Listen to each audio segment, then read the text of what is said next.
Volevo solo, sono la mamma di Alberto, scusarmi con la famiglia e con il professore. Purtroppo mio figlio ha dei problemi e non ha mai accettato di averli. Io ho fatto del mio meglio per aiutarlo, perché comunque lui non vuole proprio farsi aiutare e non vuole prendere la terapia. Cerca di trattenere l'emozione. Simonetta Franco, pochi minuti prima in tribunale a Vicenza, aveva riabbracciato il figlio Alberto Zago in carcere con l'accusa di aver accoltellato un professore di matematica del liceo Brocchi di Bassano lunedì mattina.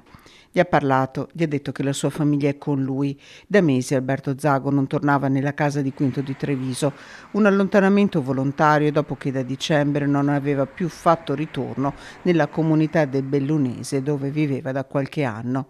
Nella voce quasi sussurrata di mamma Simonetta, la solitudine di famiglie che si trovano a convivere con una malattia che sulle spalle pesa come un macigno. Anche oggi ho rifiutato i domiciliari perché se lui non prende la terapia è cattivo e ho paura io come prima persona, come mamma. Quindi io spero solo che capisca che senza terapia lui non può vivere. Volevo scusarmi da parte mia e di mio figlio più piccolo e anche da parte sua perché lui non sa di essere così, insomma lui non si rende conto di quello che fa. Grazie.